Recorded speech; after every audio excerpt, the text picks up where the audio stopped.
Ah, bien joué.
So welcome back to the coverage of the IBSA Blind Football European Championships 2017. Our next game here on day 5 is Romania taking on France. Hello once again, my name's Alan Martin, alongside me one of our commentators, Peter Selby. This game, Romania versus France. For Romania to even contemplate staying in the competition, they've got to get a victory out of this one. As for France, it's trying to come back from what was a heavy defeat at the hands of England yesterday. Yeah, it depends what France turns up. They've beaten the host nation and then they've got absolutely thrashed by England. But England look very strong in this tournament. So maybe just put a line through that. And if they've got any ambitions, France, of getting into the top 2 places in Group A and qualifying for the semi-finals, they really do need 3 points today. Okay, let's take a look at the results so far for both of these teams. As you can see, Romania have had themselves an awkward time. 6-0 in the opening game, 4 against Italy, a moral victory at times, and then 4-1 against Germany. A real strong performance against the host nation. As for France, as we said there, a 2-1 victory over Germany in that opening game, and I think everybody expected a little bit more out of them against England, but it wasn't to be. Okay, so now joining us in the studio, we're very pleased to announce we've got with us the very first lady to ever referee at an international competition. Welcome, Julia Cabal. How did that feel a little bit earlier on? Oh, sorry? How did you feel with the game? Yeah, I really enjoyed the game, and it was very, how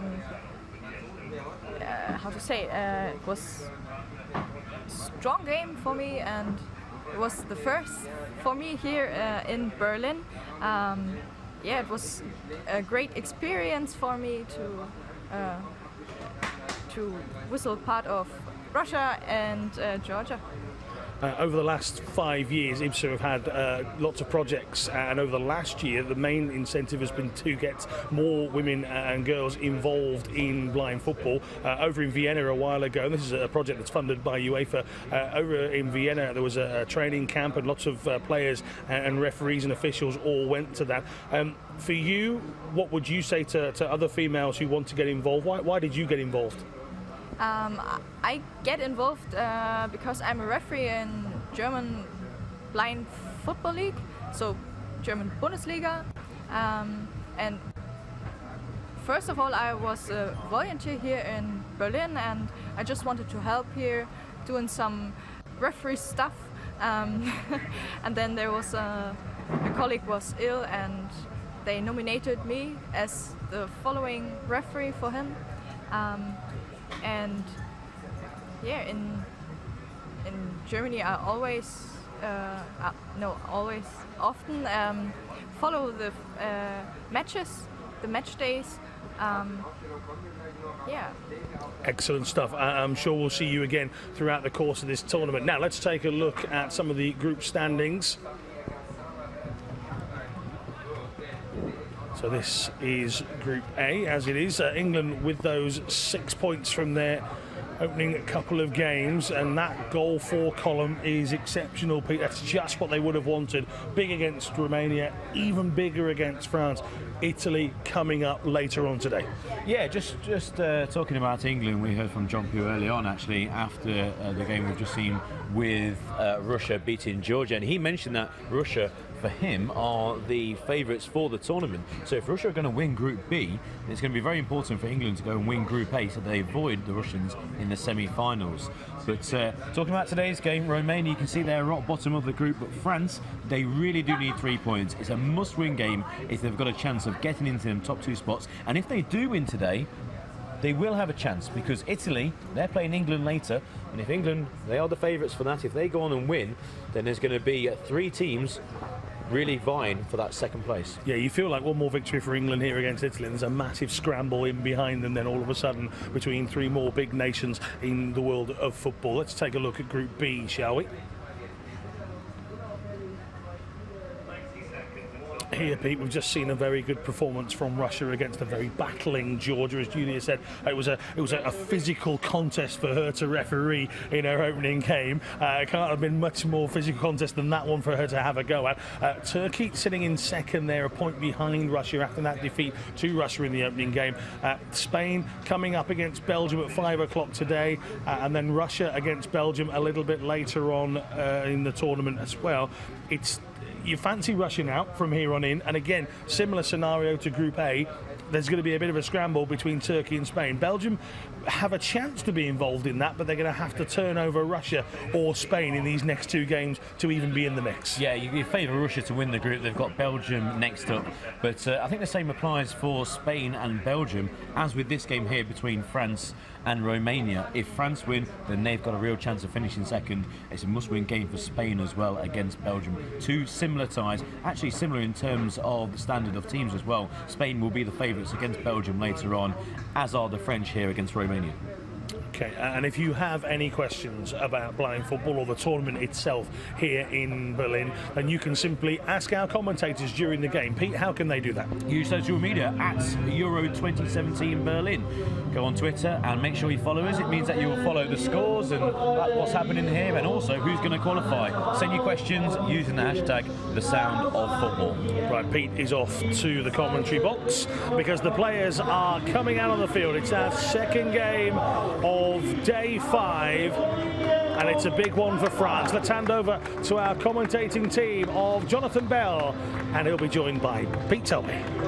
Thank you very much, Alan. Good afternoon, everyone. Welcome back to Berlin. A breather Berlin, it has to be said, for the second game on day 5 of the IBSA Blind Football European Championships 2017. A big game ahead for France after they crashed to a 7-0 defeat yesterday to England. They will be looking to rebound strongly here against the Romanian side, who are yet to get a point next to their name in the Group A standings. Romania lining up on the left of your screen at the moment in their yellow shirts, yellow shorts and yellow socks, and it's a change strip for France in their white shirts, white shorts and white socks. Both sides stood either side of the halfway line at the moment, facing the near side.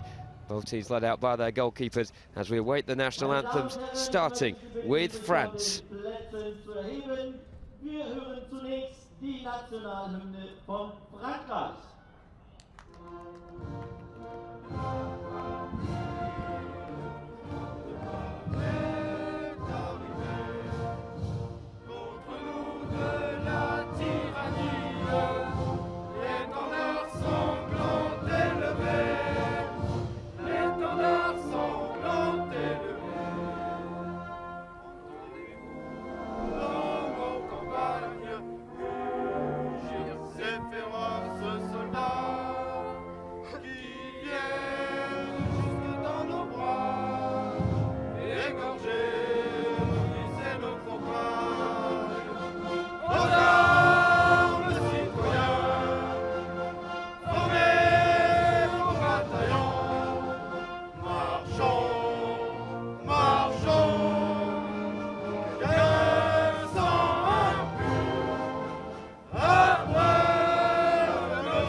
Well, if that national anthem's anything to go by, France mean business in this one. And next, the national anthem of Romania.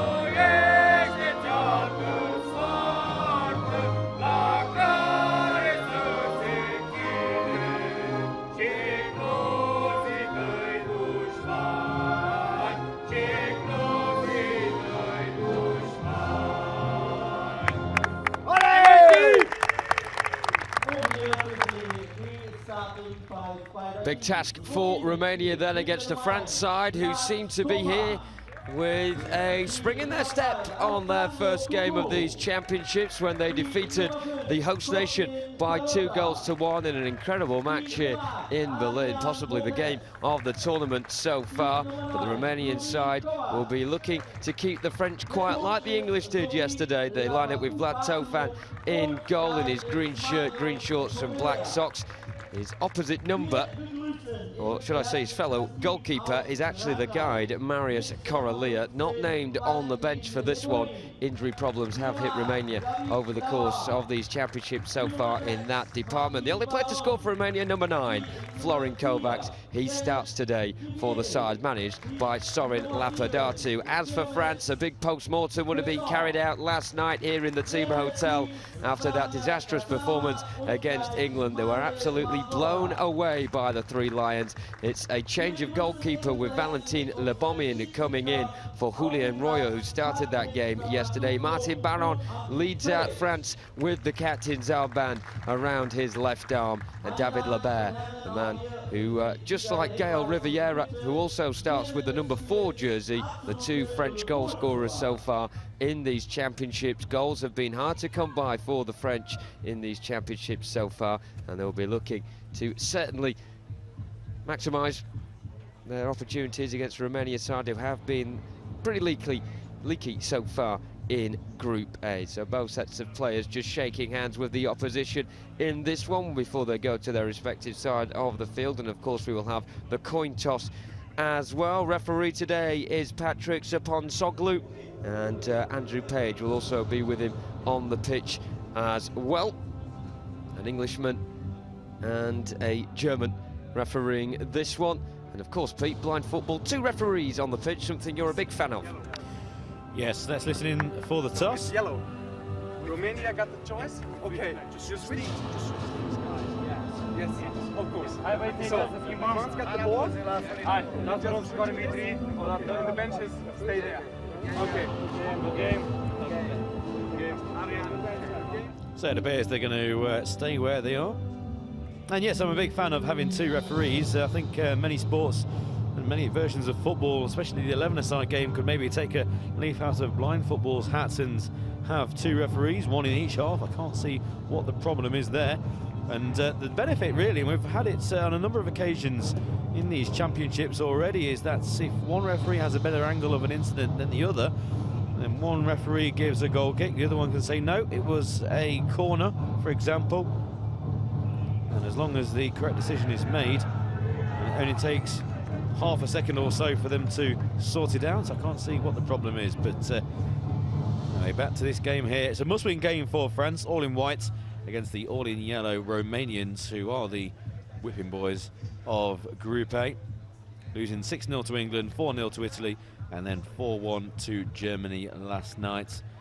But they do possess a number of attacking threats. Florian Kofkas, number 9, and Adrian Botez, who is a centre-forward with Marburg here in Germany.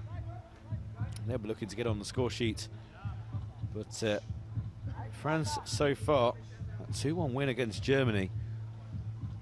A real highlight of their tournament, and then absolutely thrashed by the English, 7-0. If they've got any plans of staying here from beyond the group stages, then they will have to get 3 points here against Romania. Riviere. So those two standing over the ball. The officials on the far side just shaking hands with each other. Of course, there are a team of officials on the far side as well. A third referee who's in between the two team dugouts, and also an official in the tent as well, just keeping account of the team fouls, which is why you've got silver discs under each of the team flags as well, and the personal fouls that are committed by each of the players on the pitch as we get off and underway with France kicking from right to left in this first half. Barron immediately surging towards the goal, striking towards the goalkeeper. Tofu had to be very much alert to that one, parrying it out towards the left side of the area, and Romania managing to scurry up towards halfway, and they'll certainly be rattled by that early start by France, who of course was stung by an early start from England yesterday when Danny English scored after 33 seconds. They were trying to replicate that themselves. Down the right hand side, Riviere has it, just level with the penalty area. Botes sticks in a left foot, it cannons off the kickboard out for a corner, and France already pitting Romania back into their own penalty area. Well, what a chance for the French early on. Barron barging his way into that D, and a really good chance and a good save by the keeper. I'm going to give him credit, he narrowed the angle, but I don't think he saw a lot of it because it was coming from pretty close to him and just had to spread himself and hoped he stopped it, and he did. A cracking chance there for the French to open the score in. They've made a mess of the corner on the right. Here comes downfield the Romanian number 8, Botas. Great save by the keeper once again, so it could have been 1-1 after a minute, but it's still goalless. And now here come French once again with Riviere, who scored the second goal against Germany in their win at the start of the tournament. Riviere back inside his own half on the right, flips it to the left to try and find Barron. Barron, tall, broad individual on the broken line, goes down the left-hand kickboard. Now he switches towards the centre, edge of the D, can't get a shot off on goal. There's a bit of a scramble defence. Now he's inside the D, scuffs his shot into the goalkeeper's hands. 2 shots for the French, 1 for Romania, and we've only had just over a minute. Trying to find where the ball is number 8, and that's W. the Bear. He just loses out to Botas, and now there's a bit of a barging and shoving match by the left-hand kickboard, and if they're not careful, the referee will blow his whistle, but the ball then breaks, and it's cleared by France downfield to the right. Picked up by Riviere. Can he stop it from going down the play? He does so by sliding on the right. By that kickboard, that's arched away from the players, just to give them a bit of room, and also if they collide, it basically doesn't hurt as much as if it was 90 degrees straight up vertical. France with it in their own half, just wrestling to see who gets the ball. Barron runs into Kovkas, and he's back towards his own broken line. The broken lines indicate the 3/3 of the field if you're new to line football. And we'll go through the rules in the first few minutes as well. Switch play over to the right. Of course, the players are trying to listen out for the ball. That's why it's complete silence here in the stadium as the ball is with Romania on the right. Botes just inside the French half. Got 2 Frenchmen in front of him. He's got a Romanian to his left in Kovkas. Can't find him, and now it's Barron once again with a run down the left. Barron up to the broken line, can't control it, runs into the D. If he can pick it up at the second opportunity, it could be a chance here, runs out of play. But no, there's some ball bearings inside a tin disc UFO shape that's on the inside of the football, and that's what's making a rattling sound, and that's what the players are listening out for to follow. Obviously the goalkeepers are sighted, and acts as a coach as well to the defenders inside the final third to tell them exactly what to do and where to go. There's a coach at the other end telling the strikers exactly what's going on and when to shoot, etc. And they'll be telling Kovkas right now that if he can turn, which he does so, into a central position, there's only one left defender to try and beat. He comes across and gets his body in the way and does very well, pokes it down the left-hand side. And Barron runs onto it, the captain. Looks a bit like Zinedine Zidane as he comes down the left-hand side, dispossessed though by Botes, who sticks it out for a corner on this near side. The man behind the goal for France, the guy that Pete was referring to a moment ago, is Manuel Morgado, the father of the team captain for France usually, who is Fabrice Morgado, who starts on the bench. Corner then for France on the near side. Riviere stood behind Barron. Barron's got hands on hips as he awaits to run with this ball in an arc shape around the edge of the D. He follows it up towards the centre spot, tries to go for a shot, right-footed. It's blocked well by Kovac back there helping out defending. Barron gets the last touch on it as he runs down the right to pick up the loose ball, but it goes out of play for a goalkeeper's ball for Romania. Thrown forward by Tofan, right down the heart of the French defence, who just stick a foot through it via the number 7, Penisson, and clears it towards the far side. And now they come down the left now, which is the near side. France switching the ball very quickly indeed. Baron trying to get to the byline, gets goal side of Carlotta. Tight angle for a shot, comes off him. I thought it came off him last there, but the referee disagrees and give a corner instead on the near side. Would be interesting to see a replay of that one, but for now, France have the corner, and Baron will have it with Riviere. Romanian coach on the screen at the moment. Sorin Lapidatu is the coach driver, he's the physio, does absolutely everything for Romania. Of course, funding hard to come by for a lot of these blind football nations. Just a quick check on that replay. It was indeed a corner, so I will swallow my pride there as Kovacs comes down the centre. He doesn't get a foul despite the tackle coming in from Lebert. Goes down the left-hand side, and Baron laterally coming inside from the left, and he shoots with the right foot just left of centre, well wide of the goalkeeper's goal. Tofan throwing it down the centre over for Kovacs, well marshalled though by Riviere, just over halfway, surging forward towards the broken line. He's got his back to goal, he had to turn and twist and get the possession back as the ball wasn't going as fast as he was. Riviere now darting down the left-hand side. He's being stopped by the 3 yellow shirts in front of him, so he checks back and pokes it square towards the right instead. Lebert's first touch takes him back inside his own half. He's facing his own goal here, Lebert, who's trying to get a control of this one, and he's just coming into the centre now with a bit of room. Kovacs trying to make sure that isn't the case. Lebert pokes the ball forward down the left, searching for Riviere. Riviere can't get on the end of the ball though, and it's back with Romania and their goalkeeper. Yeah, the goalkeeper Tofan, who made that early good save, terrible throw-out though, just finds Baron now. Only got 2 men with him. He goes past them, inside the D, can't get a shot off on goal, and it goes wide. And the throw-out this time by Tofan, downfield. Kovkas picks it up inside the final third, barges past the first Frenchman, runs over him almost, and now it's back to the halfway line with number 8 Labert. Switches over to the right-hand side. France have to go back inside their own half to pick it up, and that's with Riviere. Again over to Baron, who's the main outlet on the left, and there's going to be a free kick here. Free kick to France, and this, my opinion, will be because Voy was not called by the number 5 Carlotta, who is the mainstay of the Romanian defence. Yes, no Voy called. So players have to shout Voy at all times to let players know where they are, teammates and opponents alike. And just like Carlotta did there, he didn't say Voy, so when there was a collision, it was a foul given against him.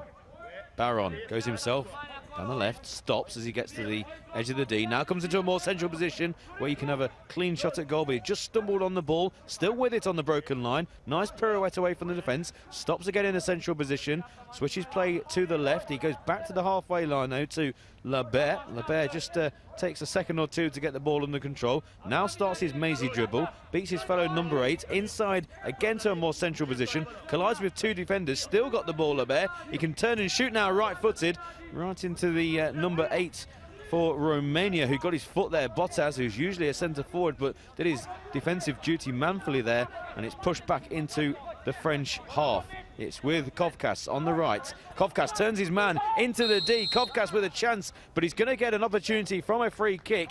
The 2 referees come over and agree, yes, a free kick to Romania on the edge of the D. Kovkas did ever so well to turn his man, and he bars his way into the D, but there you can see the 2 hands around his waist. So the referees came back for that. It was also tripped as well, and again, so 3 fouls committed on the giant number 9 for Romania. Any one of those would have been given. And it's the first team foul for France. 6 minutes gone, still goalless. A real chance here for Romania. Just a word about those team fouls. You can see the crosses below the scores and the flags. That means how many team fouls they've got. You can have 5 per half. Any more than the 5, and they will result in 8-metre penalty kicks. The coach behind taps the posts, and now Kovkas shoots, scuffs it right-footed into the wall, and it comes out for France to try and launch a counter down the left. Kovkas runs into that kickboard, leaves it for the teammate, French number 7, Penisson, and he just hacks it clear downfield. Again picked up by Bottas, pokes it forward, stumbles over number 8 Labert, and it's inside the French half. Labert does well. Wrestles Bottas off the ball, goes over the halfway, 3 men forward for France, gets to the broken line, skillfully moves away from Cocu, shoots from distance into the side netting of the right-hand post. Good effort there by Labert. He's already got 1 goal in this tournament, searching for his second. Long throw out by the keeper, just avoids his intended target, Kovkas, and it will be another restart this time for France, and their all-in-black goalkeeper looks for an overarm throw. It has to bounce at least once inside their own half for it to be a valid throw out. Good control by Pennison. Pennison goes to the left-hand side, stops as he gets 8 metres from goal. Central position, just again loses possession. Down the left is Baron. He finds Baron. Now he can stop or maybe drive into the D. He goes into the D, tries to have a shot from 3 metres out, and again just loses possession of the football at the wrong moment. He's by the right-hand kickboard. Is Baron, now drifts into the centre, again can't shoot, and the ball runs out of play for a restart.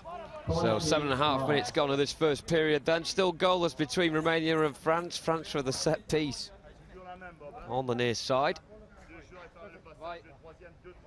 And Baron stood with Riviere. Baron coming round in an arc. It's the 2 captains tussling with each other, and then they clash straight into each other's heads as well. Baron on the left-hand side now. He's being deterred a few yards and has to poke it. Yeah, it's over on the right. Shot from distance, good save by the keeper. A long distance shot there for France. Really did come in with some power, and the goalkeeper is just going to be bundled out for a goal kick. Yeah, the goalkeeper did very well. He's made 2 or 3 important saves for Romania. Throws it downfield, finds Kovkas, turns in a real nasty collision there on halfway. And it's interesting to see what the referee gives here. He gives it for Romania, so the foul on Kovkas, who controls, and then the player will enter your screen here from the right, stops, turns, this number 8 for France, which is David Labert. Bang, into the big number 9. And that's the second team foul.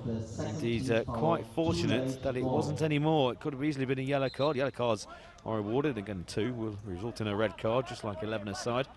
Free kick taken and poked over to the left to try and find Kovkas. That's not the greatest free kick that Romania will ever perform in these championships. Bottas is fighting for it on the left. Does well, Bottas, who again plies his trade here in Germany.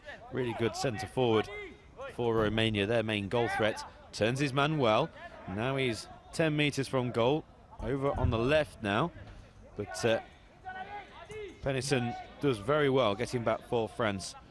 Again, he knows that on this left, his captain will be there. Martin Baron over halfway. Again, slower dribble this time. Stops, drags it back. That's another tactic used quite often by blind footballers, stopping and changing one direction to another to keep the defenders guessing. Runs straight into Philippe Cocu, who gives a foul away, I think, here. So it's going to be a free kick to France. So Cocu there, who was ran into, and he gave the foul away because he didn't shout void. So a prime example there, Martin Baron running towards the D, colliding with the defender, but the defender hadn't shouted void, so the player did not know he was there, runs into him, and it gives away a free kick. So France have a really good set-piece opportunity here. It could be deadly as far as they are concerned. Romania have a 3-man wall, certainly a big wall, pretty tall and pretty wide as well. And in at the moment is number 5, the big number 5 as well, Cosmin Carlotta. Within the centre of it, Alexandru Cucu, and to the left of it is Adriani Bottas. So Riviere will take around 8 metres out, midway between the broken line and the edge of the penalty area as well, just right of centre. Here he goes, Riviere pokes it over the crossbar. And I think that almost went out the back of the stand there. Certainly got underneath the ball, did Riviere, but too high above Vlad Tofan's net, and he can now gratefully throw the ball down the other end of the pitch. It goes past Kovacs, though, tries sticking out a leg on the edge of the French area, and it goes behind, and Le Bomin can throw it down the right. Cannons off the kickboard before going to the feet now of Riviere. On the right-hand side, France employing a square formation at the moment. 2 at the back, 2 up front. Baron, one of those up front on the left-hand side with the diagonal low ball towards the right, and Riviere towards the byline now. He's got Cuckoo in his back. He checks back, does Riviere towards the broken line, pokes it square for Baron. Left corner of the box, can't get a left foot on it. Coming across is Carlotta, and Baron will certainly be feeling that impact. Carlotta, a very big defender indeed. Clears it down the right-hand side. Kovac gives chase and now meets the ball on the centre spot. A very acrobatic roll there on the floor. We've seen a few in celebration so far this week. That one was because of the collision with LeBert, who angles a looping ball towards the near side. Cannons off the top of the kick ball. Baron gets on the end of it, falls. Cuckoo gets a big foot on the right corner of the area. Now comes forward the big Romanian defender. Over the halfway line. It's a hesitant run from him, of course, has no idea what's in front of him. Baron is the man there and wins possession and will play the ball calmly towards the far side, and Riviere controls the ball just short of halfway on the edge of the centre circle, prods it now back out towards the left. Good combinations between Riviere and Baron in this game. Baron going towards the corner, turns back inside, bit of an angle, tries to shoot towards the near post with the right foot from the left side of the area, and it drifts wide of Vlad Tofan's near post. Over 10 minutes gone in this first half. I have to say it's gone past pretty quickly so far. Long throw forward from Tofan towards the main and only attacking outlet really for Romania, Kovac, but it goes behind him and out for a French ball. Lebomin throws it towards the halfway marker. Baron once again, a good pass from him to Riviere, and it's really stretching the Romanian defenders here. Riviere twisting his way in field, good footwork from him, slowly moving it left to right, then turns. And he's central, toe pokes it towards the goal, blocked by Botes, the Romanian captain, and then the ball squirms over halfway, right-hand side. Kovac, he's got Baron in his back. Baron, does he foul Kovac? He certainly fell him, but the answer is no from the referee, and again, it harmlessly, should I say, goes out for a French ball. And that collision there alongside the kickboard, not the first time Kovac has been part of quite a physical contest. It's going to be a restart for for Romania actually. Long throw downfield towards the French area, and it's well intercepted by Labert, who brings it out himself to halfway. Just falls over on the halfway line, trying to gather control. If you're running with the ball and you can't see the ball, yes, you might have it under control, but when it gets to a point of taking a shot or trying to control it again to maybe change direction, that's when you can lose possession. Here goes Baron, the main forward for France, down the left once again. He likes to get towards the D and then stop and run more centrally and then take a shot. He's trying to do exactly that. Just loses out to the tall, long-haired Cuckoo, who anywhere pokes it down the left for Romania. Inadvertently pass it straight to the French midfielder, the French number 4, Riviere. Tussling with it, 8 metres from goal. Botes does very well, brings it out for Romania, just checking his headgear, and he's right near the halfway line. Turns to the referee to say, look, my mask has come off. Shot from distance, flashes wide. And the goalkeeper as well telling the referee, look, one of the players' masks came off, and it needs checking by the referee. And if that flew in the top corner, I think there would have been quite a discussion on the sidelines. That's the French manager and coach just giving instructions to Baron actually on the far side. You can see behind him actually the ruins of an old train station, one of the biggest train stations in Europe at the time, and we're on what would have been the lines at the moment, and it creates a lovely amphitheatre for the stadium there. You can see from our lovely overhead shot, I think there'll be plenty in for a couple of cracking games later on today. Spain versus Belgium at 5 local time, and then England against Italy 7:30 again local time here in Berlin. Of course, that England v Italy game, sorry Pete, is in this group, and that is why France must win this game as they attack now down the right-hand side. And it's with Riviere coming in field, pokes it towards the goal. It's blocked by Botes and comes back towards the halfway line. Baron has to retreat inside his own half on the left-hand face, faced up by Kovac before prodding it in field in Lebert. And Lebert now centrally inside his own half. He was initially running towards his own goal, manages to turn out towards the right-hand side and actually attempts a Marseille roulette there, but Botes manages to get it, the opposite number 8, and still going on the near far side, should I say, on the halfway line, is indeed Lebert. Square it goes to now Baron, left of the centre circle. Baron, he's not really happy for himself far. He goes on another gander towards goal, and he prods it towards the far corner. A good serve with the left foot by Tofan. Loops behind him in the end. Unfortunately for him, the wrong side of the post and out for a corner. Brilliant save by the goalkeeper. Once again, it's Baron down the left, and he drives into the D this time rather than trying to come across towards the centre. He just goes straight towards the D and then pokes it into the bottom corner, but the goalkeeper stretched with his left leg and then just gets a toe on it wide. Fabulous save. Also a cracking run by Baron. Corner to France from the right. Brought out towards the centre by Riviere. Shot from distance over the top of the crossbar. And behind for another restart. So 13 minutes gone, goalless in this vital clash, as Jonathan was saying. France really need to win if they've got any chance of qualifying. Shot by Romania, and Kovkas, the goalkeeper, spilt it somewhat. It was straight at him. Went for safety first. Got his body and his hands behind it. But now it's with Bottas back towards his own goal, and he plays it across towards the goalkeeper and concedes the corner. He won't be too happy about that, the Romanian captain. Of course, they can play it back to the keeper. It is quite risky because, yes, the goalkeeper's telling you right now is a good time to pass it because you're coming right towards me.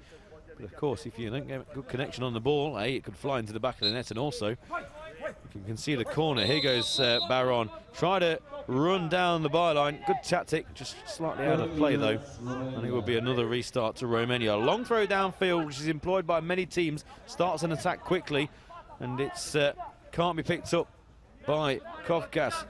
And it's with France down the left, and that's an aimless ball, and they'll have to have some words on the French bench, because at the moment the tactics aren't working. Down the right for Romania. That goes out of play for another goal kick. So at the moment, the goalkeepers having their own little game, throwing the ball to each other. Another long throw down the left, so I'd imagine Baron will be somewhere down there. There he is, picks it up. Lovely crossfield ball. If Riviere can pick this up, he can do.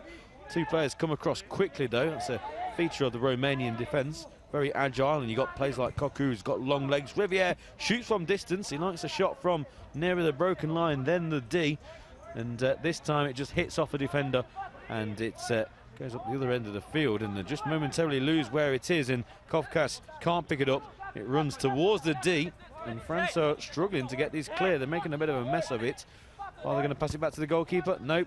Just play it out of defence up to halfway to Riviere on the right. Baron on the left.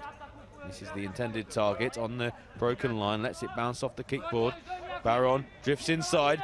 Was he brought down there? Well, Bottas went to ground. Baron wasn't, but Bottas really powerful challenge. Long throw, tries to find Kovkas again, and very dangerous. Didn't control the ball, but if he did, he would have been in on goal. And he was very frustrated with himself as well there, Kovacs. Baron now worming his way. If anyone's going to score, it's going to be him, and this time a great right-footed shot. Really had Vlad Tofan scrambling towards his right corner, but it drifts wide, however, and out for a Romanian ball.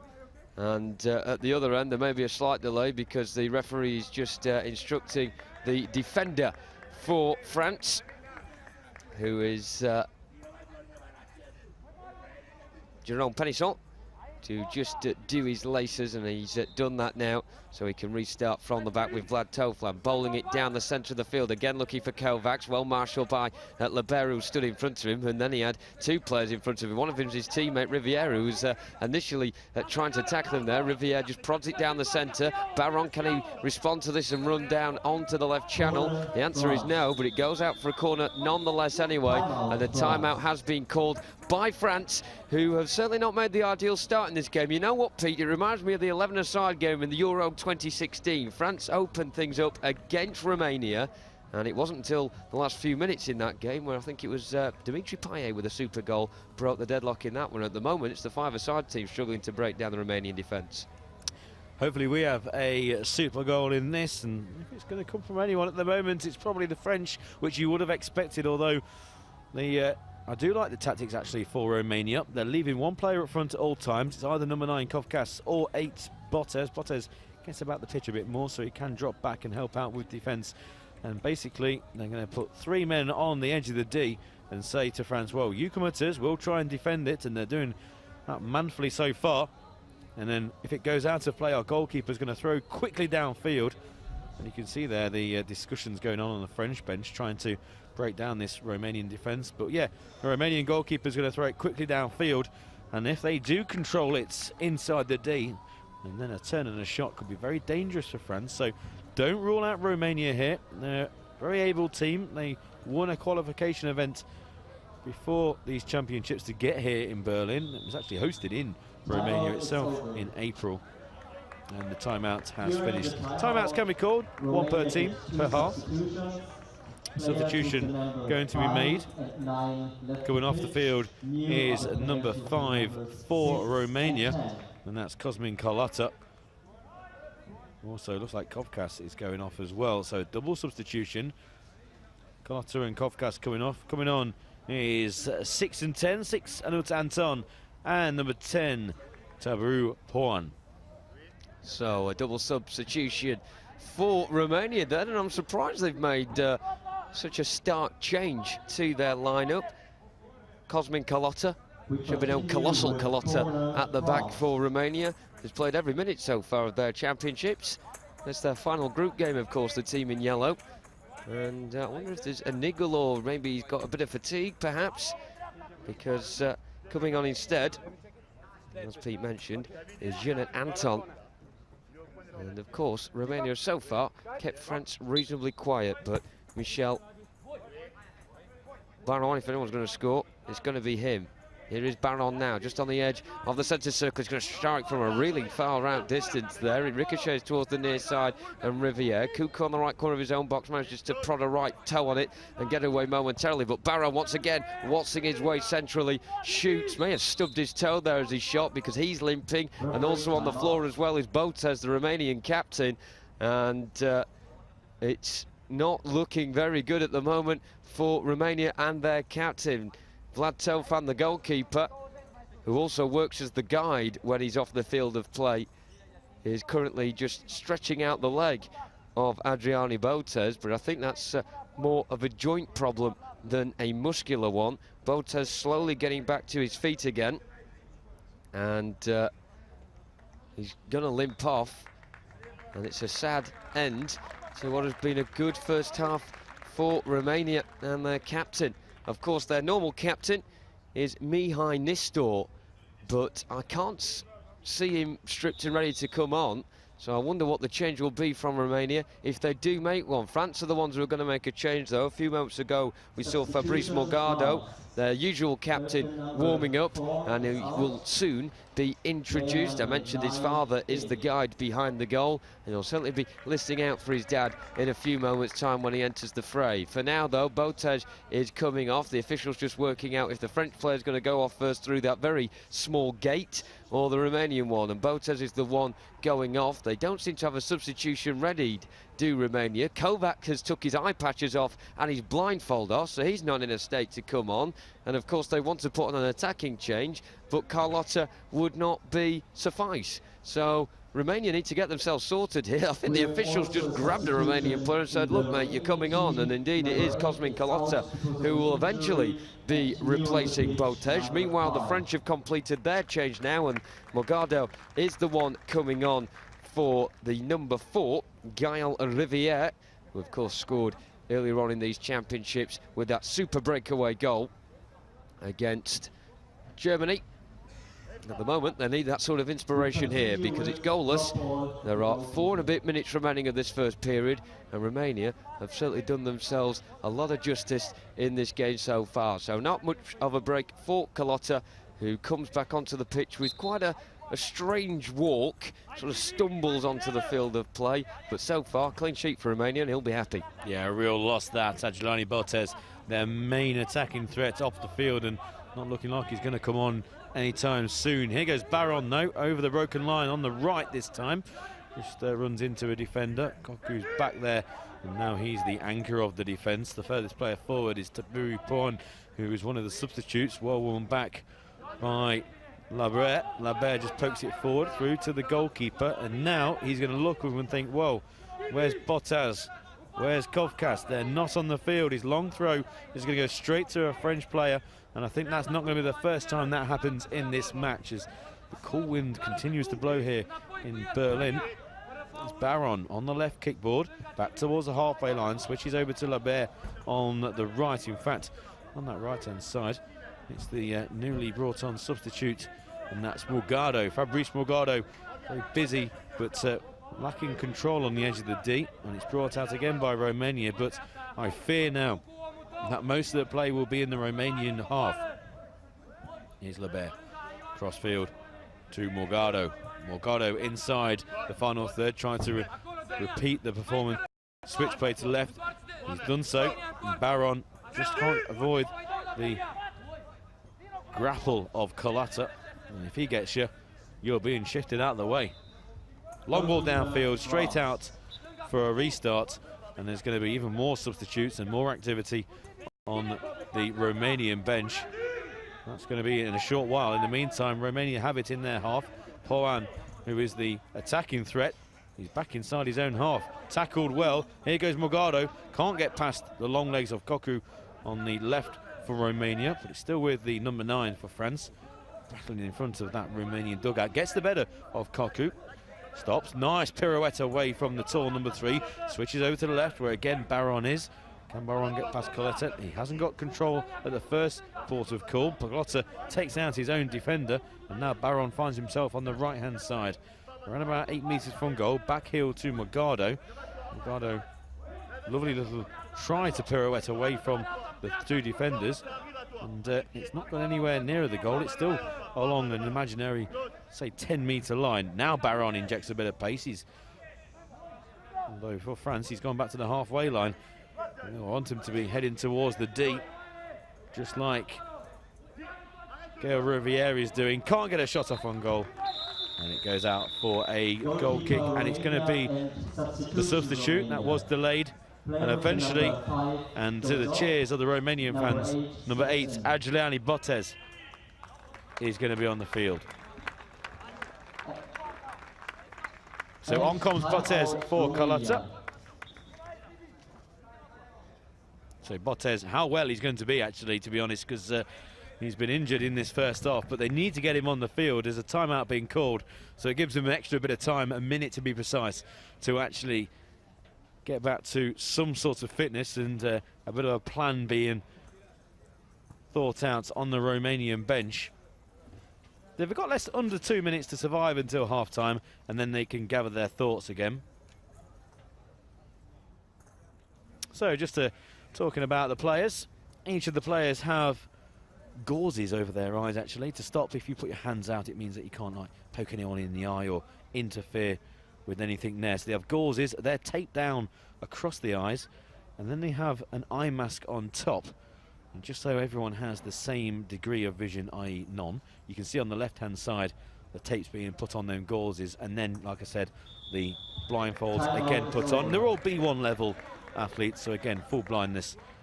Some players might have the odd maybe shade, but obviously you need to have full blindness, so they wear them protective black masks. Now there are some interesting developments with the black masks. Notice that France, actually, they've been given the all clear in this tournament to wear a more streamlined, slimline mask, and they've been given the all clear to do so. It's worked a treat, and most countries will now adopt those. And obviously there's plenty of accidental collisions between players, and many of them are unfortunately can't be controlled, and those masks can slip down and injure the nose, and that's quite a common injury in blind football. Broken noses and nosebleeds. So the time gets stopped every time the ball goes out of play on an infringement, so it's back on now with a minute and a half remaining. Botez gives away, in fact he gets a free kick. I think that the number 9 for France was just a bit eager trying to get back and probably didn't call void Morgado, and the referee comes to the halfway line and signifies to the bench exactly what the decision is. So free kick to Romania, and again no void, and that's the third team foul for France. Once again, you're allowed 5 in the half. Any more than that, it will result in an 8-metre penalty, but hopefully I don't think we're going to have any of them in the first half, because there's only a minute and a half remaining. Yeah, indeed. 90 seconds left on the clock. Powen trying to get the ball away from Baron. Baron on the near side, the only man really to have the bit between his teeth for France in an attacking sense. He's really showed why he's got the captain's armband in this game. Can he get his goal-scoring boots on as well? Right side of the area, has to play it back for Magado. Magado's got a decent angle, but he sort of juggles the ball between his feet and it squirms through his legs. He then pokes it back for Baron again. Baron miscontrols first time around, had a bit of room initially, but the Romanian yellow shirt's coming towards him now. On the left side of the area, shoots right-footed, and it just nestles along the side netting as it rolls past Vlad Tofan's bottom right-hand corner. But that man on your screen there, Michel Baron, is the only one really that's made France tick in this game so far. Here's Labar now, darting down the centre. He just checks away from his opposite number, Botez. Botez responds with a good tackle, however, but Labar now inside left channel. He stops, turns, lovely footwork again from Labar. Really good close control from him, but not making much progress. And Botez on the left-hand side, just short of halfway. He's thumped into the kick ball by Labar, who's followed him, and the jingle of the ball all the way. And in fact, Labar has conceded a free kick here. He's being a bit overzealous for the referee's liking. And with 30 seconds remaining in this first period, it looks like France are going to concede a 14 foul. Of course, as Pete mentioned a couple of moments ago, you're allowed 5 before you concede an 8-metre penalty. But I'd say grab the wrong word to use for this first period. The scoreline may imply that, but so far it's been a case of good defending from Romania. They've been asking France whether or not they can break them down, and so far the answer has been no. Can Baron produce something special at the end of the first half? Of course, France in their first game managed to get 2 quick-fire goals at this sort of time against Germany on Sunday. Down the right-hand side, Morgado, opportunity on the angle. He just gets his bearings wrong, comes off his left foot while he was trying to control it with the inside of it. He hit the outside of it and goes out of play. Tofan balls it down the right-hand side. France pick it up, run over halfway, not long left of this first period. Baron, he's going to worm his way into a central position, right side of the area now, tries to get the shot away, but he is being well dealt with by the Romanian defence, not just there at the end of the first half, but all the way through this period of 20 minutes. Romania have battled manfully at the back so far. Sorin Lapadatu, their coach, will be very proud indeed of the way they've put this shift in so far in this first period of 20 minutes. France have got a lot of work to do in the second period. Of course, we're getting to the nitty-gritty stages of Group A now, and France need to be getting goals onto the scoreboard. 3 goals, 3 points so far in this tournament for them. 2 goals as well after that thumping defeat to England yesterday. They really need to get their act together in the second half. As hard as they have tried in this first period, Michel Baron has had a bit of a personal duel so far with Vlad Tofan in the Romanian net. He, the latter, has come out on top, however, and it means that the score at half-time here in Berlin, an overcast Berlin it has to be said, is Romania 0, France 0. And Alan March and Pete Selby are going to try and decipher what has been a pretty quiet first half now back in the studio. It's not very often the weather depicts how the game will go. It is dull here in Berlin, and I'll let you make your own assumptions on what I mean. It is overcast, it is quite cold here in Berlin, and that wasn't a game to have warmed the cockles of the spectators, was it, Pete? No, not at all. France very disappointing. Baron down the left-hand side, occasionally getting towards the centre and a few shots on goal. To be honest, the best action was in the first 30 seconds or so, chances at either end, and I think Romania can count themselves slightly unlucky not to have more efforts on goal. Long throw-out tactic being employed, but yeah, it's been not the greatest first half, as you can easily put it. Kovkas up front for Romania, doing his usual tactic of just barging his way through the defence, but there was an injury scare for Romania in that first half with their number 8, Adriani Botez, going off, but a few shots from distance, that's typical, going into the side netting. The goalkeeper made 1 or 2 really smart saves for Romania very early on, but it's been a bit of a dour midfield battle, and well, if France have any ideas of getting through to the latter stages of this tournament, then they really do need 3 points here, so they'll have to improve in the second half. There's their main threat really, Baron on that left. He likes to dribble towards the centre and then shoot. This time it was quite a reasonably easy save for the goalkeeper, but he's going to be their main threat. And for Romania, I mentioned their number 8, Adriani Botez. He went off with an injury, he's back on, but how fully fit he is. We'll have to wait and see and find out in the second half. But Baron the main threat for France, but they'll have to do an awful lot better in this second half. So that was the final shot of our highlights, and again, France's number 6 has been the threat here, Pete, in this game. Yeah, Martin Baron on that left. But the 2 goal scorers actually for France. Remember, France beat Germany in the first game, and everyone turned around and went, well, France, they are a very solid team. They've got a really good record in European Championships, and it wasn't unexpected. Then they got absolutely demolished by England. Was it a really good England performance, or did France underperform? Well, looking on this show, it might have been a bit of both. They haven't scored since the opening game. Nothing against England, and nothing now against a Romania side that have been conceding goals for fun. Right, what's our next game here on the broadcast? Well, I can tell you, it is Belgium versus Spain. That's our 5 o'clock local time this evening. Spain, another side who we expect to keep picking up wins and goals. Belgium, to stay in the competition, have to get a victory tonight. Now, over the last 5 years, IBSA have been running a series of projects funded and partnered by UEFA, including a training camp in Vienna a few weeks ago. Not only was there a training camp and a tournament, it was open for females players and officials. This last year has been about promoting the sport to female players, and we caught up with the first one ever to play in an international tournament. She did that here, and she did that representing Belgium. Let's take a look when I caught up with Doreen Cornelis.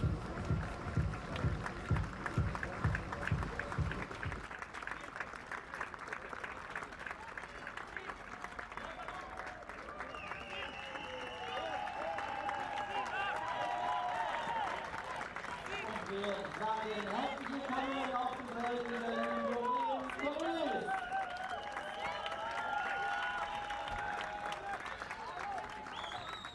So here I am with Doreen. You made history yesterday, because everybody believes you're the first female player to take part in an IBSA B1 international competition. Are you nervous at all coming on? There was a great reception from the crowd.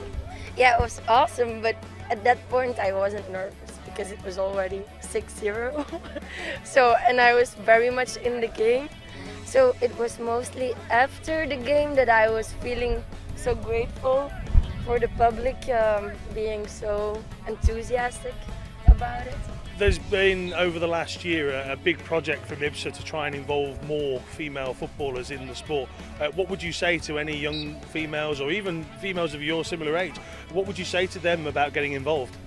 I would really want to encourage them, because blind football is such an amazing sport, and that they shouldn't be scared that at this moment is mostly a male world. I think that in the upcoming years there's gonna be more females included, and just go ahead and go for it. That's all. What was your inspiration? Why did you get involved? Well, I was once at the demonstration of the local Brussels blind football club, and that was just such an amazing experience, because yeah, there are other sports for blind people, but none of them are so cool as this one. So, who is your inspiration in football, whether it be blind football or football in general? Who would be your inspiration? my inspiration, I think I would say Romelu Lukaku, who played before with Anderlecht, because I'm actually a part of the Anderlecht club, and I was already a fan before I played blind football. A big thank you to coming and doing this interview with us, and we wish you all the best for the rest of the tournament. Thank you.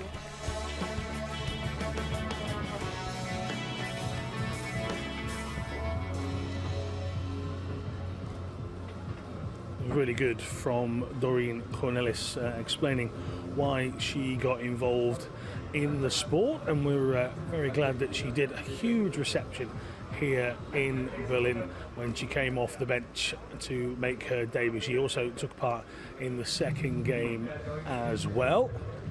Now you can see Pete is holding on to one of those tops that were worn and helped to be supplied by UEFA with that funding to IBSA. You can see the actual logo of the event was even put in Braille beneath as well. So big fantastic effort from Doreen Cornelis for taking part, and hopefully more women getting involved in blind football and football in general. Now let's take a look at some of the group standings as we have them now. This is Group A, England versus Germany. A clash tomorrow that is already being anticipated. Italy, France, Romania. France need a victory. Let's go back to our commentary team as the teams are out on the field. This is Jonathan Bell. He'll be joined by Pete Selby. France need a victory, but Romania are not budging an inch at the moment, and it'll be they in yellow, kicking from right to left in the second half, managed by Sorin Lapidatu, that will be far the happier at the half-time interval. France, all in white, have a lot of work to do in this next period of 20 minutes, kicking from left to right. So it's Kovacs and Botez over the ball as we get underway in this second period, and Kovacs drawing two white shirts towards him, then plonks it into the space on the right for Botez. Tight angle to shoot. It goes into the side netting, and I think that may have took a nick off Labar there, who went to ground. And early on, Romania have a set piece, and that was really clever right from the centre kick there for Kovacs to get the ball, wait for a couple to come towards him and shout voy, and then he just clipped it out wide towards Botez. And that shot there showing how Romania momentarily had the French defence on a bit of string. Botez scrambling around in the penalty area, trying to get something from that corner. Romania are forced back towards the halfway line. The two number 8s clashing on the far kickboard in front of the officials' tent.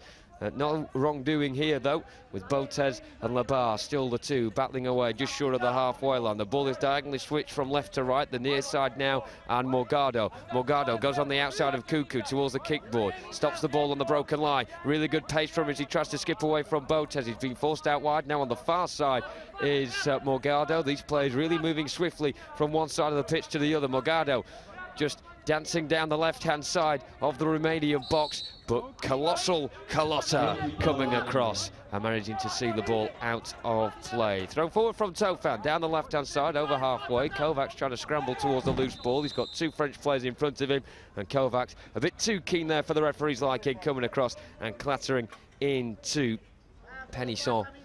And on the near side, it will be a French ball midway inside their own half on the right-hand side. And just an announcement going out there. First personal foul of the game for Kovacs. First team foul of the second half, of course, for Romania. If you are just joining us for the second half, big welcome to Berlin for this game. It's a Group A match between Romania and France. France needing a win, currently poised joint second in the group on 3 points, and Romania bottom on 0 points. But at the moment, poised very nicely indeed. At the moment, the officials are trying to just get a ball that has a sufficient rattle in it, and of course the referee shaking it there, heard the sound of the rattle, and is happy enough for France to start from the back. And it will be slowly coming forward with the ball. Lebert laterally running inside. A bit of diagonal tilt to this as well as he goes to the left, then Doe's back inside again. Central position right in the heart of the Romanian half. The shot is blocked by the shins of Cuckoo, and it ricochets down the left-hand side. Kovac battling away on the left-hand side. He's trying to force it towards the byline. Good turn away from Morgado, though. Coming towards the halfway line in those black trainers with green heels. Goes past Botez, should I say. Then past Cuckoo, but Cuckoo with those long legs managing to just stick out a foot at the last there to save him from being shown a red face.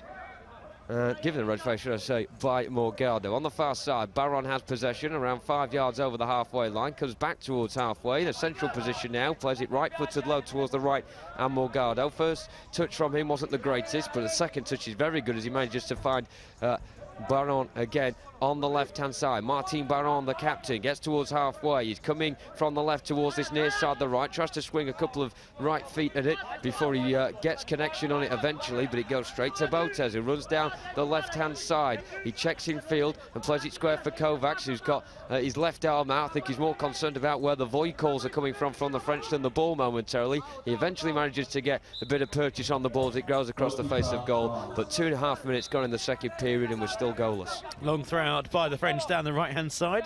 Picked up by their number 9. And he decides to go straight into the D. Not bad. And he didn't get a shot on goal. Not a bad decision to do that instead of making a banana run around. That's Morgado, who generally takes the most direct option.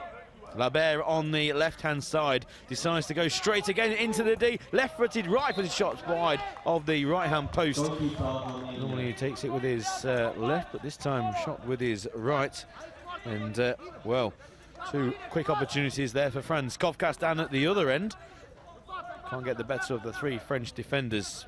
It's Riviere, nice little pirouette, and ball down the right. Picked up by Morgado. Morgado by the corner, uses the kickball to then drift inside, broken line, goes back towards the halfway line.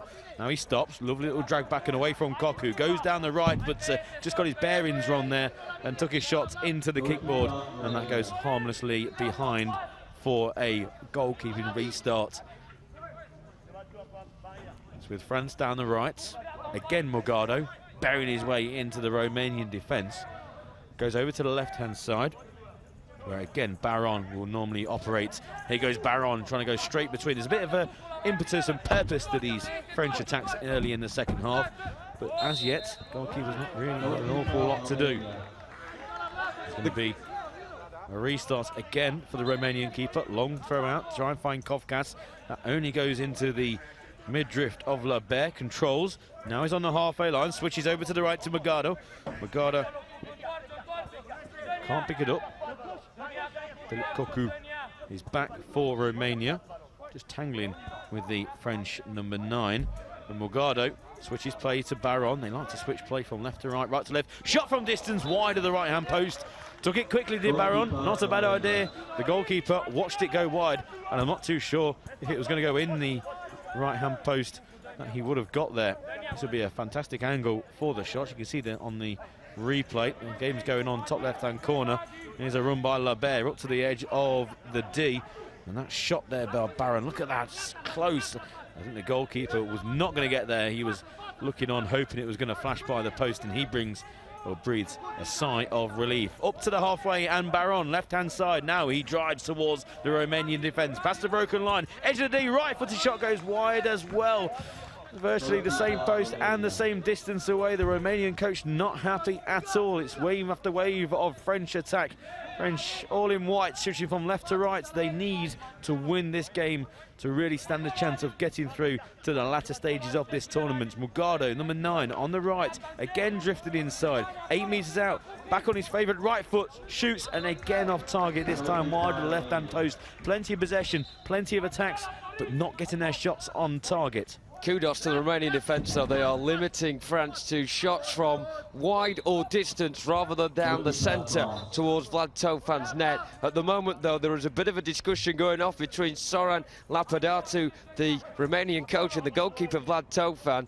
The coach not happy at all with the throw-outs from the back, and it's because that is giving France very easy possession. Morgado waltzing on the left-hand side, stops the ball on the broken line inadvertently, but manages to retrieve it just about. Kuku's following all the way towards the halfway line, being jockeyed very well is Morgado here by 2 yellow shirts now, and he just plonks the ball into the far corner, and it misses not only the Romanian defence, but more importantly, Baron as well, as he tries to run onto it. So Vlad Tofan will throw it out, and as he does that, the physicality of this game really being showed there, not just player on player, but player on kickboard as well. Labar going down the centre. It diverts towards the right-hand side due to the deflection of Botej, and now on the right is Morgado coming in field midway between the penalty area and the broken line. It's cleared away well by Kuku, who I think would have been one of the most understated defenders of this tournament.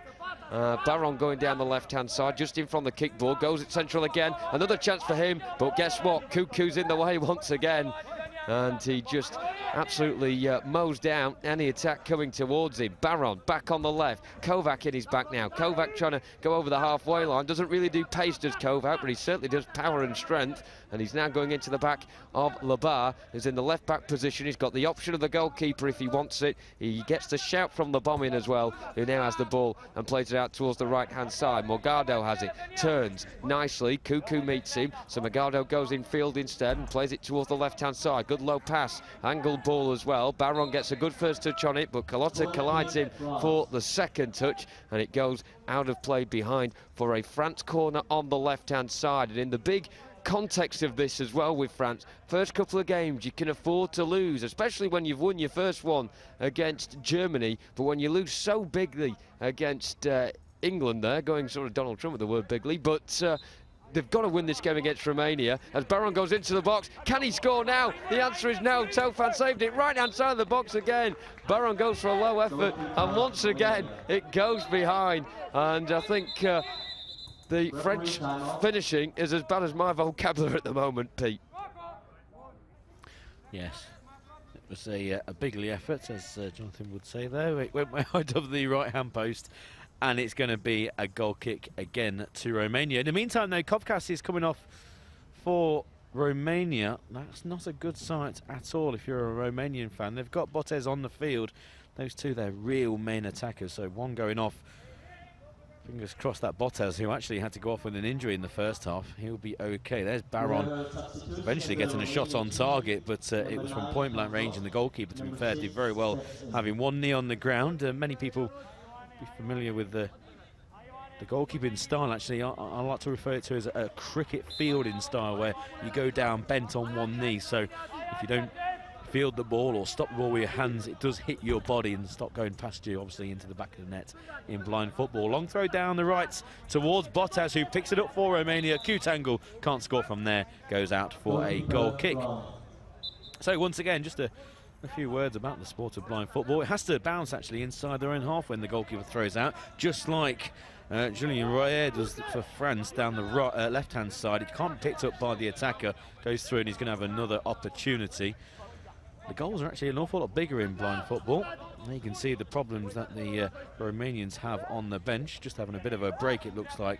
Fingers crossed for Kovkas. The ball's on the halfway line. Yeah, the goals have been increased in size quite a lot, as there's a free kick on the halfway line. It's going to be given to Romania. Yeah, 66 centimetres. It's quite a lot, that is. That's how much in width the goals have been extended. 33 centimetres higher. So we expect plenty more goals, and we've had lots in this tournament. Yes, this game is 0-0. You can see the tapes being put over the eyes of the players. There's gauzes under there to protect the eyes, and then the tapes go on top to hold them in place, and then the mask goes on. So no vision at all. So free kick to Romania on the halfway, just underneath our commentary position here. Team fouls, you can see signified below the scores and the countries on your screen. You can see 1x underneath both Romania and France. That means that they've had one team foul each. They're allowed 5 per half. Any more than that will result in 8-metre penalty kicks. Baron into the Romanian half. Deep actually into the final third. Now pushed back to the halfway. That's good defence by Romania, and they're just not going to leave this to be dealt with by the defenders of France. So they charge it down, and then French switch play quickly to the right-hand side. Morgado full of tricks and close control, but he's forced back again by Koku, who will just follow the player. Good skill though, turns away from him. Now straight in towards the D. Player goes to ground. Nothing given by the referee, and that's going to run towards the goalkeeper. Play on, so both teams and both players there shouted void. You need to shout void at all times, which basically roughly translates into I am here. And there's a free kick here at the other end of the field for Romania in the attacking third as well. So a real chance for the all-in-yellow Romanians to open the scoring. Yeah, you need to be shouting void, Jonathan. So if I've got the ball and I'm running towards you and I'm shouting void and you don't, then you give away the free kick if there's a collision. On the other hand, if I'm running towards you with the ball, you shout void, I don't, then I've given away the free kick even though I had the ball in the first place. It's for the safety of the players. But of course, collisions do happen, even if all players are shouting void. It's just the nature of the sport.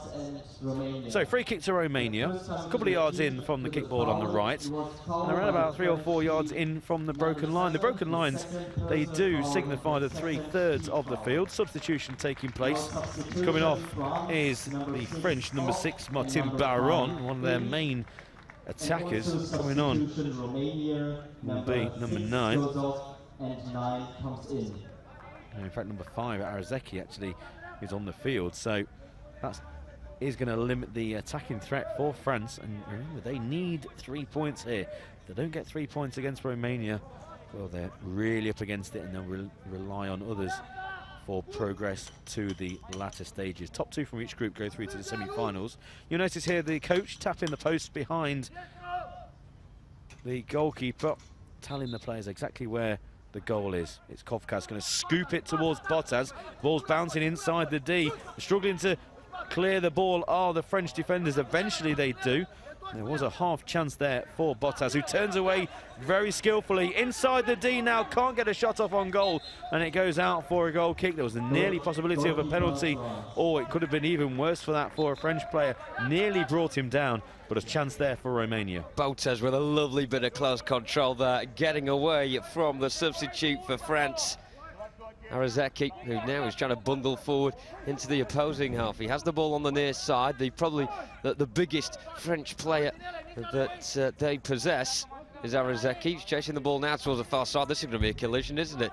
Towards Karelea on the left corner of the area. That was an interesting duel there, and I expect that to heat up more and more as this half progresses. On the far side is Labar on the halfway line. He's got back to goal. Cuckoo, superb once again from him. Every game he's played in these championships so far, regardless of the result for Romania, he's been a solid 8 out of 10. Far hand side is number 8, Bottas, with Labar with him as well. Both of them have got a foot on the ball, trying to tangle it away from the other, and winning that tug of war that time around was Labar, who releases the ball diagonally towards the near side with a low ball. However, Magado can't get on the end of it, and Tofan can throw it from the back. Down the left-hand side it goes, but the referee had already blown his whistle for a referee's timeout.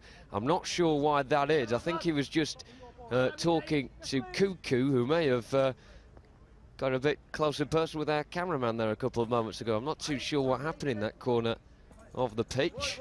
But nonetheless, referee will start play with Romania having it, and Tofan throwing it down the left-hand side.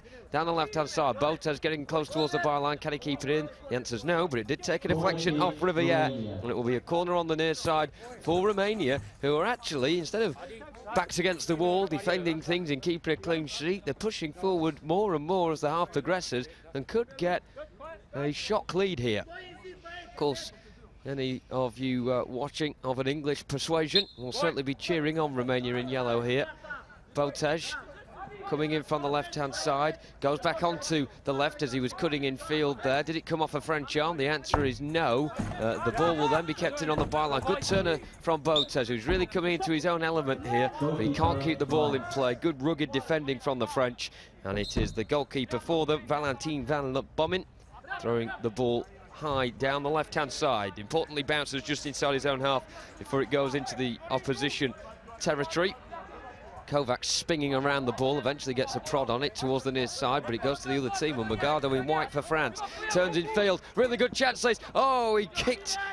Well, the ball was behind him, he kicked in front of him, he ended up slipping on the ball in the end, and then he's just almost tripped over Kovac, who's down holding his right knee at the moment for Romania. Meanwhile, at the other end, Bottas goes for a shot on the angle towards the goal. It's all happening here in Berlin. Injuries at one end, chances at the other. It's Magado who just lost connection of the ball and ended up falling on top of it. The goalkeeper, Vlad Tofan, did very well not to encroach outside of his goalkeeping square there, but meanwhile Kovac is just slowly lumbering up back to his feet again after injuring that right knee. You can see him shaking that right leg around there. He's been in some discomfort through this game, Kovac, more for his eyewear than his knee, but now he's got another injury problem to contend with. Arazeki at the other end got an inadvertent touch off the left ankle there, and Tofan had to be well on his toes to go down with the left foot and tip it round the left-hand post. And now it's France knocking on the door. 10 minutes to go, and this is beautifully poised. Yes, it's goalless, but very exciting with just less than 10 minutes, as Jonathan said. France, well, they do need these 3 points. Just to reiterate, they have beaten Germany in this group. They've lost to England heavily yesterday by 7-0. They do need 3 points against Romania. A shot from an angle hits the side netting, and it will be a goal kick once again. Timeout called by Romania, and with 10 minutes remaining, the Romanians are still in this, but France, they really need the 3 points. Without those 3 points, it's going to be very difficult for them to qualify. And you can see the coach there, Sorin Lapadatu. Wonderful man off the field, I have to say. Interviewed him last week. He was a great chap. And on the field, you have to say, you see a bit more of his fiery side, and he's not smiling at all, is he? Despite the fact his Romanian team are putting in a very good shift at the moment. Looks like he's just been told some very bad news indeed, does the Romanian coach. But at the moment, he can smile at the scoreline. Meanwhile, the French, they're pondering over why things aren't going their way at the moment. A disastrous game yesterday against England, make no bones about it, losing 7-0. A stark contrast from their opening day win against Germany. But now they'll be left scratching their heads over this game. But it is absolutely a case of the Romanians defending really well indeed. And you have to say, at the moment, the Romanians are looking more active with their body language than the French, who seem to be a bit desolate and just waiting for the seconds to tick out. Romania certainly making the most of that timeout instead. Romanian coach Sorin Lapadatu certainly firing his players up for a very big last 9.5 minutes. And of course, Romania, this is their last game in the group, and they will probably finish bottom of it.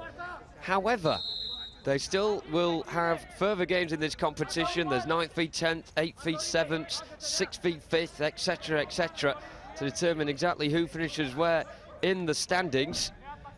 And France will be hoping to get towards the semi-finals and finish in the top 4, but they're really struggling at the moment to just score here against a very resolute and manly Romanian defence.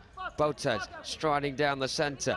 Labar comes out on top and strides towards halfway. Labar trying to get some room away from Botez. He's felled as he aims the ball towards the left-hand side. Arazeki now, I think the fact that he's on the field is a concession by the French coach, Sami Gassama, that they're going to have to go physical against the Romanians and really go down to their game. Morgado, he tries to have a right-footed effort towards goal, but he shanks it wide of the left-hand post of Vlad Tofan's net.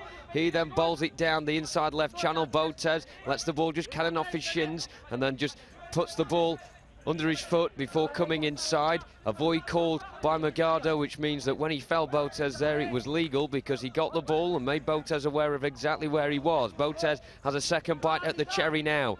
An inadvertent bit of control there away from the bear momentarily, but the French midfielder comes back and will now come down the right-hand side. Tentatively, it has to be said, as he negotiates his way around Koku. The shot comes in at the near post. Tofan not happy that he didn't manage to grasp two hands on that one, and he just palms it behind for a corner on the near side for France.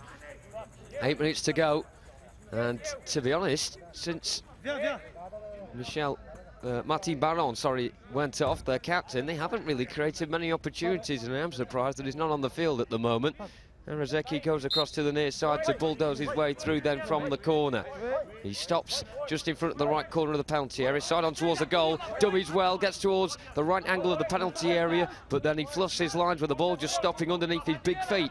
He then turns away from Kuku again, out to further right, next to the kickboard is Morgado, who gets his way in field, but he's pushed back towards the halfway line, and the Romanians are covering every blade at the moment, and they are bustling away with Morgado on the near side. He comes laterally in field. Kuku pokes it over halfway, and Romania have a possible counter-charge. Yeah, Botez tries to turn his man inside the final third. Romania really want these 3 points. Botez, a lovely turn. He's inside the D. He's only 3 metres from the goal. Central position, pokes it towards goal. It's blocked by the defence. Second effort into the goalkeeper's arms. A real chance there for Botez. Romania, they're defending for their lives, trying to hold on to this, but they might grab all 3 points. It's still all to play for with 7 minutes remaining. And as we get to the latter stages of these group stages, these games become very important indeed, and they're going to get really frantic towards the end, especially if they're as close as this one. Here comes another wave of French attack inside the centre circle. Switch to the right-hand side, and the French number 9, Fabrice Mugado, will try and drift inside. He does so and runs into his fellow number 9, Kovkas, and he's got very broad shoulders indeed. He goes to ground, the Frenchman, so it will be a free kick inside the final third, and it could be another team foul here for Romania. If so, it'll only be the second, and with 6.5 minutes remaining, this is a good chance for France. It's on the right, so they'll possibly have to either switch over to the left for a left-footed effort, or maybe just move the ball away from where it is to the right and get a shot from an angle. Whatever the case, there's a 4-man wall, all in yellow, standing just inside the D. Could be from David Lebert, really. He's the favourite to take this, because it's going to be rolled from behind him for Lebert to take. So I wonder if he's going to drift from the right-hand side over to the left, or is he going to go straight towards the D? Is there going to be a runner from the wall? The 2 posts are being tapped, and instructions now shouted from behind the goal. Lebert, he's going to the left towards the D, stops on his right foot, shoots wide of the right hand upright again. Very close for France, turns away in disgust, takes a deflection on its way through, so it will be a corner. We're going to have a fabulous angle here. Baron's on the pitch now, a substitute for France, one of their main attackers. They're throwing everything forward. Lovely free kick routine, and then the right-footed shot, it obviously takes a deflection, yes, off Koku's leg, and then just goes wide of the post. Once again, we've seen many shots from France flash by that post for... It will need painting after this game. So again, another corner to France. On the right. Taken back towards the broken line. Flip to the far side. Baron now in a bit of space. Edge of the central position. Right-footed shot. Hooked wide of the left-hand post. It was nearer the corner than the post. And France, well, they've had their chances. And if they don't get a goal in this game, they're going to be mightily disappointed with themselves. But of course, Romania have ideas about getting all 3. Long throw down is the tactic for Romania. Can't be controlled by Kovkas. Just got an interesting observation, Pete, that Kovac at the first half was the leading man in the Romanian team. He's now back with the defence, and Botez is the one picking up the long balls. And Kovac maybe is tasked with running from deep, and also because of his physicality, marshalling the defence. Another corner though to defend now, and he will be back in there with Kuku and Kalota trying to defend this corner ball. Yeah, one reason, just off the top of my head, is mainly because both players have gone off the field a couple of times, and maybe he's just feeling more of the effect of maybe a heavy tackle, or the fact that this is their 4th game in pretty quick succession. So, you know, many of the players carrying injuries, so maybe he's just not got the stamina. That's just run out of play by Baron, and there's a horrible collision as well between the 2 big men, Baron and also Kalota. Baron's idea of running down the byline was not too good at all, because he's collided with the number 5 just behind the head of the French coach behind the goal. I don't think there's any foul been given. It might just be out for a goal kick, but the 2 players get to their feet, and Baron looks very unsteady. One thing that's worth mentioning as well, Pete, is these players may have an impairment, but they are certainly not deterred when it comes to crashing into each other. It's like human dodgems at times at these championships. We have some wonderful football, wonderful skill, wonderful goals on show, but we also have a lot of physicality as well. Some may argue more physicality than the 11-a-side game. And as far as these footballers are concerned, ignorance is bliss in a way. They don't know really what's around them, and therefore they just go head in and see what happens. And on that occasion, it was a nasty collision between the 2. Throw down forward for Romania towards Kovacs, who this time around is the leading man now up front. He swapped with Botez once again. Of course, this is Romania's final group game. France have one to come against Italy, so all is not lost if they get a point out of this one, but it certainly is not ideal. Pete branded Romania as the whipping boys before the game, and you're certainly going to have to be mincing on your words after this one, Pete. Yes, I think Romania have done very well in this game. I still say that France were the favourites before the game. That shot goes wide. They've beaten the host nation already, Germany, by 2-1 in that disappointing defeat to England by 7-0. One of the questions, actually, if you're watching this live stream, do stick around, because after the game, or just before the final whistle, I'm going to head down onto the pitch and try and grab a word with one of the French players. And my first question is going to be, why have France been so inconsistent? And well, if England win tonight in their game with Italy, then there's only one qualification spot left as that long throw goes out of play. And I'm going to ask them for their final game against Italy, how much do they rate their chances against a young Italian side? Actually a very mixed side. They've got a lot of youngsters. Poliobo, 15 years old, 4 goals already, and an experienced backbone of the team. But here come France again. They might grab a winner, and then they'll fancy their chances of getting through. It's on the right-hand side, just on the halfway line. Zeki in the centre circle. He's got Baron on the left, who I think he's going to try and find. No, he's going to go himself down centre. Just comes over again to the right. There's only these two forward for France. Now trying to join the attack is Labert. But Arazeki still has it. Quite slow build-up. Less than 5 minutes now remaining. Tackled by Kovkas inside the centre circle. The ball is momentarily stationary. Now the players find the ball. Kovkas going straight downfield. Can't get a shot off on goal. It goes wide, and well, his shot was wide. Good defending once again by Koku.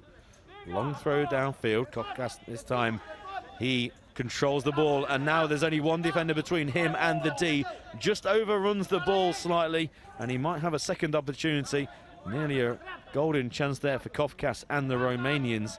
Up to the halfway line. Here goes Baron again down the left-hand kickboard. Stops by the broken line. Now Baron in towards the D, but again cleared by a number of yellow shirts. Down the left, up to the halfway. 4 minutes remaining. Baron on the left-hand side again, can't control. Across comes the Romanian defence and Carlotta. But Baron's got the better of him. Carlotta tries to grab him. Baron, left-hand side of the D, goes down. Nothing given by the referees. It runs out for a goal kick. Dangerous moment there for Romania. Yeah, that was a really close one there. France breaking towards the edge of the Romanian area, and France may feel fortunate that they didn't get a free kick there. Now Lebert making inroads in the area. Real chance, goes down. Again, void was called, so it's no penalty. But really, Romania now are having to stick firmer than ever together, because things are getting very rattly at the back indeed. Foul, is it, on the edge of the broken line? The answer is no. Kovac trying to bundle his way down the right-hand side, but getting very physical this game now. The needle has certainly been injected into this game. And on the right-hand side is Aztec, who has it with his back to goal, falls back to the halfway line. He gets past Kuku, no mean feat. Arazeki down the right-hand side, outside of the penalty area, worms his way in field laterally, then goes back out to the right again. Got a bit of an angle on goal, goes towards the near top corner. Vlad Tofen with yet another save. There are 3 minutes to go. France have a corner. They're making a substitute as well. They are pulling out all the stops now, with Hakim Arazeki making way for Fabrice Magado. Finally a shot on target for France, but the goalkeeper got his angles correct. Didn't go fully way down because it was quite a high shot, and if you've seen a number of times in this tournament the goalkeeper going down on their knees and then realising that they're too low because of the extended height of the goals. Again, they've been extended in width, 66 centimetres, 33 centimetres in height, so they're a lot bigger than they used to be. And many of these goalkeepers using these goals for the first time, and the goalkeeper Tofan for the Romanians, well, he got his angles right and he got his height right as well. It's going to be a corner anyway to France with 3 minutes remaining. Baron tries to flip it towards the other side and it doesn't work at all. Another restart for Romania. Yeah, poor stuff that from France at a crucial time in the game now, inside the final 3 minutes. Kovac down the right-hand side. He's got Baron and Lebert in his back. Lebert, who has certainly worked hard. He's huffed and puffed for the French cause, but it's definitely not paid off in terms of goals here, and he sort of just played that ball diagonally forward and threw his arms out either side of him to say, what more can I do? He has the ball now, and on the edge of his own centre circle, just nudges the ball forward towards the halfway line. He's got 2 yellow shirts around him, but he does well to go around the outside of them and towards the kickball, which is always sort of a safety net for the players. If they don't know what to do, just go towards the wide particularly the far side as well, where the coaches are, get some instructions and also have a bit of respite instead of bustling your way in the middle. The ball eventually goes out. Tofan inside his own goal, throws it down the centre. Kovac again not receptive to the direction of the ball. It drifts past him and out towards the other end for Valentin Lebomin, all in black to take.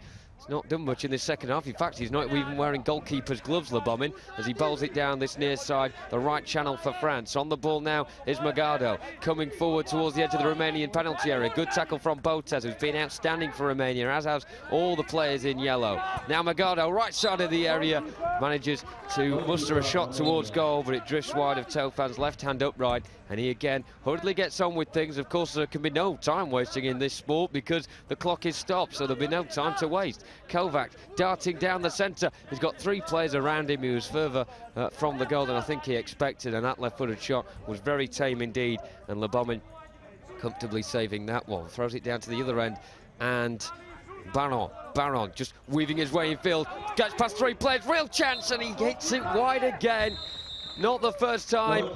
Martin Baron has drifted in from the left-hand side, managed to deter the three players in yellow from following him.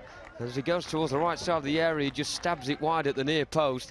Meanwhile, on the far side, Carlotta, the Romanian defender, is just putting his foot up on the board there, stretching out a muscle, I think, and also going across his Kovac as well. And there's going to be another bit of tape administered to that eye gauze as well for Kovac, who has really had problems with his eyewear so far in this game. You can see that the amount of plastering and tape that has been put over his eyes, and I'm not sure how much more tape Sorin Labatu has got in his bag, but he's administering it all here. You can see there's a fair bit left, and on it goes. That's going to really hurt to peel that off, isn't it, afterwards? But Kovac's going through it for the cause, and now putting the blindfold on as well, so he's good to go for the final 1.5 minutes of this game. Meanwhile, a bit of magic spray being applied to the right ankle of Cosmin Carlotta, or as I like to call Colossal Carlotta, just on that far side, running back onto the field of play now, and hopefully he won't be limping as badly now. On the left-hand side, Kovac again cannot get the ball, and he's really making Vlad Tofan's passing accuracy dip further and further down the percentages, as Lebomin throws it down the other end. Baron doesn't get a touch on that, and the game's got a bit of a lull in it here, but it's a very important time in the game, and France need to pull something out from somewhere. But the body language on the far side from the French bench has seemed very reserved and almost as if resigned to the fact that they're not going to get something from this game. It's still there to be won. They can still get into these semi-finals. There's games to be played as far as France are concerned. They've got Italy coming up next, but Romania, this is their final match, and they're going out on a very positive note. Lebert midway inside his own half. He's trying to find an angle to play to the right. He finally gets one, and now Magado can motor forward. Botez has been across everything, and the way he's been following the jingle of that ball around has been very impressive today. The halfway line is where the ball is at now, on the near side, the French right. Magado trying to twist away from Botez. Botez still trying to stab at the ball. Magado then plays a low-angle ball towards the left-hand side, and Baron pressed up against the kickboard. Carlotta in his back. Baron going down the left, midway inside the Romanian half. Comes in from the left-hand side. Really good footwork from him again. And he's waltzing his way towards the edge of the penalty area. Real chance for Baron, and it comes out towards the near side. Good block again from the Romanian defence. Not the first time, not the 10th time I've said this in this game. I've said it hundreds of times so far in this match. Botez down the other end trying to make something happen. The referee's blown his whistle, and Lebert has gone flying backwards almost into his own goal there after that collision with Botez. A big round of applause on the far side from the Romanians, who are celebrating at the end of that one as the full-time whistle is blown. But as far as France are concerned, not only have they ended on a bad note with Lebert going down injured, they do not manage to get the 3 points in this game that they craved. It wasn't a case before the match of whether they would manage to get the 3 points. It would be a case about how many France would score. They've scored none. Look at the hugs, look at the scenes for Romania. A real good final note in the group stage for them to finish on. Sorin Lapadatu for the first time, not just today, maybe in the whole tournament, smiling and giving his goalkeeper a high five. They've certainly had a few stern words during this match, but now they look very pleased indeed. And look at the contrast for France. They have got a lot of work to do. They have 4 points on the board after 3 games, and if anything could be a physical representation of their standings in the group at the moment, it would be that of Lebert laying down on his back inside his own goal mouth, and it is a very concerning sight for those of a French persuasion. So Romania go across to the far side and now shake hands with the French team. We will soon be talking to the French team captain Fabrice Magado on the far side with Pete Selby and the assistance of our translator as well, Maurizio. But at the end of that one, Group A is very firmly poised indeed for England to beat Italy later. If they do that, they will be qualifying straight away to the semi-finals of these championships. As for France, though, they still also have Italy to play tomorrow, and if they manage to come out on top in that, then they may just have a lifeline in these championships. Romania complete then their Group A stage with a fantastic performance and a solid result here against France. A 0-0 draw, the second of these championships, is exactly what the Dr. Sorin Lapadatu ordered. They may have wanted a bit of an opportunity to maybe go on and win the game if they were being greedy, the Romanians, but France, it's a tale of missed opportunities for them. Martin Baron,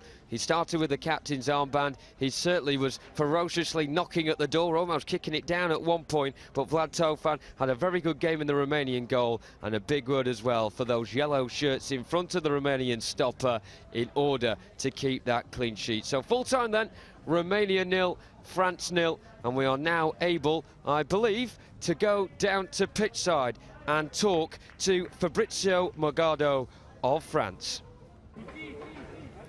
A superb win over Germany, a heavy defeat to England and a draw to Romania. Why have France been so inconsistent? Vous avez commencé bien contre l'Allemagne, réussi 3 points, et après contre l'Angleterre hier, c'était pas bien, mais maintenant seulement une 0-0 contre la Roumanie parce que la France est pas capable de jouer partie par partie sur le même niveau. Ouais, en fait, on a bien démarré notre match contre l'Allemagne.